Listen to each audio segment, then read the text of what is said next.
என் பேர் ரமேஷ். கடந்த பொங்கல் தினத்தன்று ஃப்ரெண்டுகளோட ஜாலியாக பொங்கல் கொண்டாடிட்டு இருந்தோம். அந்த டைங்களில் ஃப்ரெண்டுகிட்ட பேசிட்டு எதிர்த்து உள்ள பேக்கரிக்கு டீ சாப்பிட போனேன். டீ சாப்பிட போகையில் பஸ்ஸு ஒன்று வேகமாக வந்துச்சு.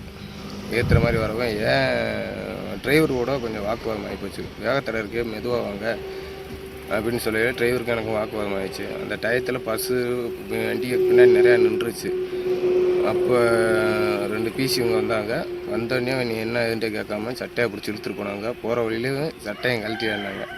கழட்டி விட்டு பஸ்ஸில் முட்டுறாங்க. வர வண்டியெல்லாம் முட்டுனாங்க. என்னடா தெற்கு தெருக்கு வந்து டிப்பெல்லாம் பண்ணுறியாடான்னு அடித்தாங்க. போகிற மாதிரி அடித்தாங்க. அப்புறம் என்னால் அடி தாங்க முடியாமல் நான் போனோடனே படுத்துட்டேன். அப்போ படுத்தவனை எழுப்பி காலிலே ஏற்றுனாங்க. கத்தியை கொண்டு அடித்தாங்க. கன்னத்தில் மடார் அடித்தாங்க.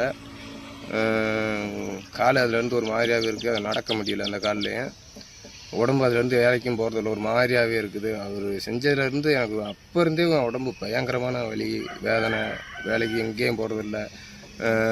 இந்த விஷயம் சரி வெளியில் தெரியக்கூடாதுன்னு நானும் மூடி மறைச்சிட்டு வீட்டில் கூட சொல்லலை.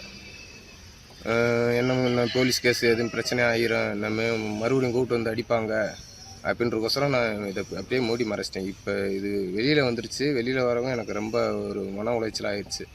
அதனால் பெரிய உயர் அதிகாரி பார்த்து என்ன செய்வீங்களோ அதை பார்த்து செஞ்சுருங்க. என் பேர் ரமேஷ்.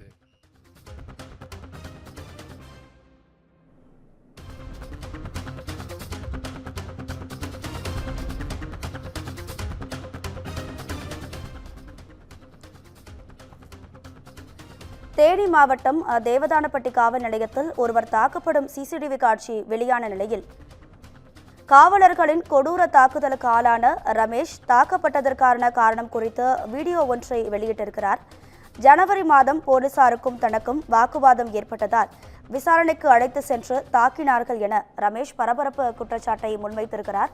இது தொடர்பான அண்மை செய்தியை பார்த்து வருகிறோம்.